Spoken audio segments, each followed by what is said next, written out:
এক জুলাই ঘুরে আরেক জুলাই না ঘুরতেই আমরা দেখছি চাঁদাবাজ বললে একটা দলের মন খারাপ হয়। আমরা যখন আগে ভোট চোর বলতাম তখন একটা দল মাইন্ড করতো। এখন যখন আমরা চাঁদাবাজ বলি, টেন্ডারবাজ বলি, একটা দলের গায়ে লাগে। আমরা শুনতে পাই অনেকেই বলে, থাকতে যদি চাও জিন্দা, দিতে হবে চান্দা। প্রিয় বাংলাদেশের ফ্যাসিবাদ বিরোধী রাজনীতিবিদ, আমাদের ফ্যাসিবাদ বিরোধী রাজনীতিবিদের প্রত্যেকজনকে আমি আহ্বান জানাবো, আপনারা দীর্ঘদিন জনগণ বিবর্জিত ছিলেন, আপনারা জনগণকে চিনেন না এখনো। গত 1.5 দশকে জনগণের মনস্তত্ত্ব পরিবর্তন হয়েছে। তারা আর কোনো গোলামি চায় না, তারা গণতন্ত্রের মানুষ কন্যা দেখেছে, তারা আর গণতন্ত্রের মানুষপত্র দেখতে চায় না। আমরা দেখলাম জনাব মির্জা ফখরুল সাহেব বললেন, যদি তারেক জিয়াকে নিয়ে কোনো কথা বলা হয়, যদি বিএনপিকে নিয়ে কোনো কথা বলা হয়, এটা নাকি গণতন্ত্রের জন্য হুমকি স্বরূপ।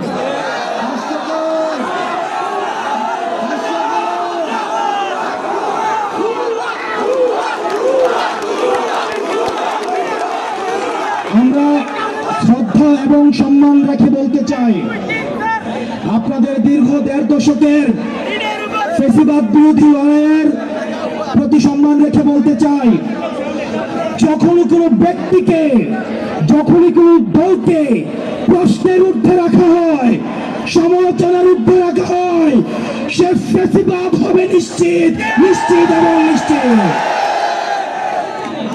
সুতরাং রাষ্ট্রের ঊর্ধ্বে কোনো ব্যক্তি নয়, রাষ্ট্রের ঊর্ধ্বে কোনো দল নয়, রাষ্ট্রের মধ্যে প্রতিটি ব্যক্তি। মনে রাখতে হবে, আপনার কাছে যে রাজনৈতিক দলগুলো আসে, তারা আপনার সেবক হওয়ার জন্য আসে, তারা আপনার মালিক হওয়ার জন্য আসে না। যারা আপনার সেবা করবে, তার জবাবদিহিতা নিশ্চিত করার অধিকার বাংলাদেশের প্রত্যেকটি জনগণের রয়েছে। যারা এই জবাবদিহিতাকে রুদ্ধ করতে চায়, তারা আরেকটি ফ্যাসিবাদের দিকে এগিয়ে যাচ্ছে। প্রিয় বরিশালবাসী, আপনারা দেখতে পাচ্ছেন, কিছুদিন আগে আমরা হুদা কমিশন দেখেছি, নির্বাচন কমিশন। আমরা বর্তমান নির্বাচন কমিশনের বিচারিতা দেখতে পাচ্ছি। বর্তমান নির্বাচন কমিশনের একজন কমিশনার, যিনি অতীতে বিচারক ছিলেন, উনি আমাদের মিটিংয়ে বলেন, আওয়ামী লীগ ছাড়া নাকি ইনক্লুসিভ নির্বাচন হবে না।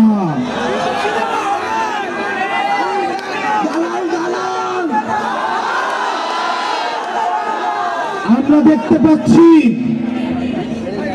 ভারত থেকে বলছে ইনক্লুসিভ নির্বাচন প্রয়োজন, ক্যান্টনমেন্ট থেকে বলছে ইনক্লুসিভ নির্বাচন প্রয়োজন,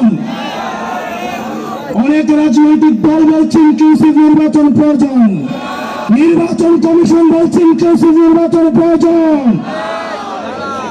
আমরা রাজনৈতিক দলগুলিকে প্রশ্ন রাখতে চাই, বিএনপিকে প্রশ্ন করতে চাই, আপনাদেরকে যখন নির্বাচনের বাইরে রেখে নির্বাচন করেছিল, তখন ইনক্লুসিভ নির্বাচনের বয়ান কোথায় ছিল? আমরা বিদেশকে প্রশ্ন করতে চাই, বিএনপিকে যখন ক্ষমতার বাইরে রেখে, নির্বাচনের বাইরে রেখে নির্বাচন করেছিল, তখন ইনক্লুসিভ নির্বাচন কোথায় ছিল? নির্বাচন কমিশন ভুলে যাবেন না, শহীদের রক্তের উপরে দাঁড়িয়ে আপনি নির্বাচন কমিশন গঠন করেছেন। আপনি যদি ইনক্লুসিভ নির্বাচন আওয়ামী লীগকে মিল করে থাকেন, হাসিনা গেছে যে পথে, আপনারাও যাবেন সে পথে। আমরা দেখছি নির্বাচন কমিশনের আরতিচারিতা, সিম্বল অফ ফ্যাসিজম নৌকাকে তারা আবার প্রতীক হিসেবে তালিকাভুক্ত করেছে। এই নির্বাচন কমিশনের রিমোট কন্ট্রোল কি ভারতের থেকে নিয়ন্ত্রিত হয়? এই নির্বাচন কমিশনের রিমোট কন্ট্রোল কি সেনাবাহিনী থেকে নিয়ন্ত্রণ হয়? অনীতি বিলম্বে এই সিম্বল অফ ফ্যাসিজম নৌকাকে তালিকাভুক্ত থেকে বাদ দিতে হবে। আমরা নির্বাচন কমিশনের আরতিচারিতা দেখছি। আইনগত কোনো জটিলতা না থাকা সত্ত্বেও শুধুমাত্র একজন নির্বাচন কমিশনার বিরোধিতার কারণে সবটাকে প্রতীক হিসাবে বরাদ্দ দিতে গড়িমসি করছে। প্রিয় বরিশালবাসী, নির্বাচন কমিশনের আরো ত্রুটি রয়েছে। আমরা বলেছিলাম যারা নির্বাচনে অংশগ্রহণ করবে তাদেরকে অবশ্যই সশরীরে এসে আমাদের নির্বাচনী হলফনামা জমা দিতে হবে। কিন্তু আমরা দেখতে পাচ্ছি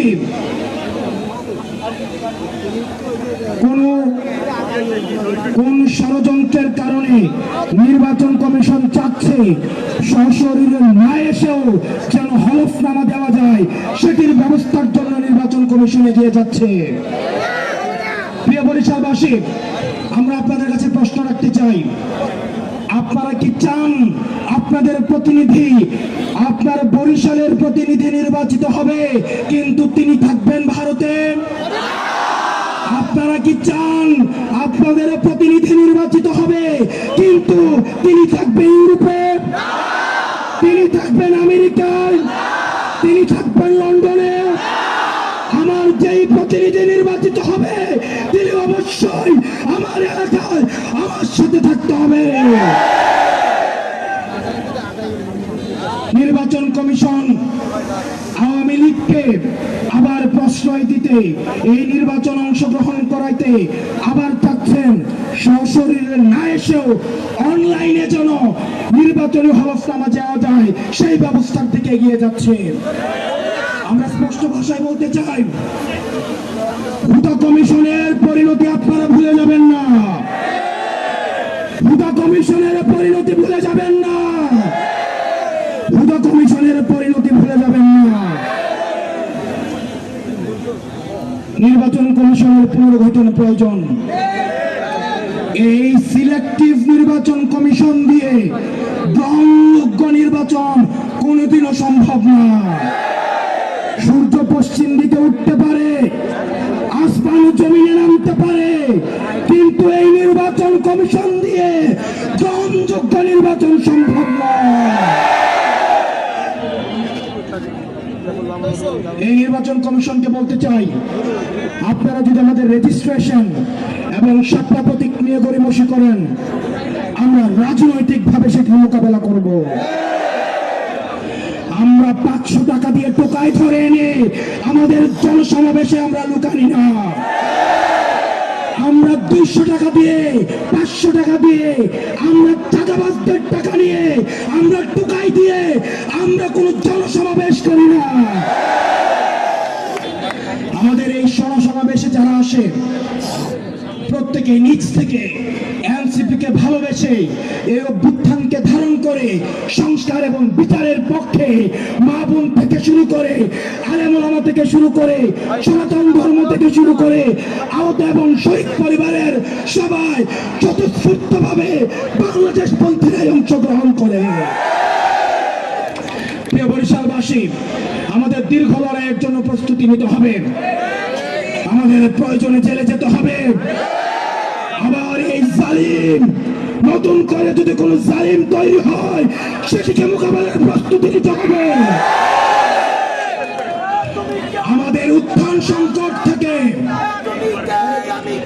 আমাদের উত্থান, যাদের উত্থান সংকট থেকে তাদেরকে সংকটের ভয় দেখাবেন না। আমরা কোন ক্যান্টনমেন্ট থেকে তৈরি হওয়া দল না, আমাদের উত্থান সংকট থেকে সংকট মোকাবেলা করে করে সংগ্রাম করে আমরা আমাদের লক্ষ্যে পৌঁছাবো ইনশাআল্লাহ।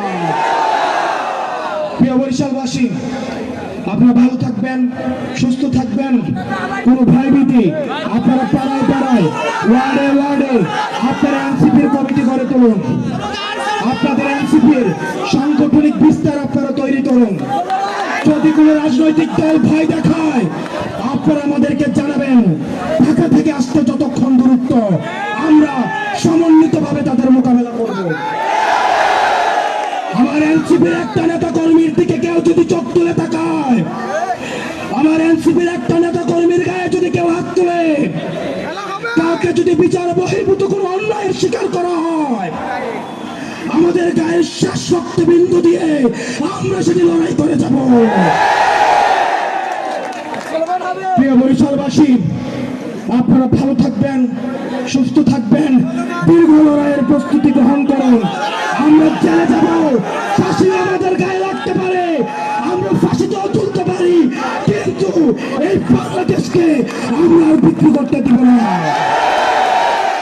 ইনকিলাব ইনকিলাব, এনসিপি এনসিপি, ক্ষমতা না জনতা, আপোষ না সংগ্রাম, দালালি না রাজপথ। ইনকিলাব ইনকিলাব।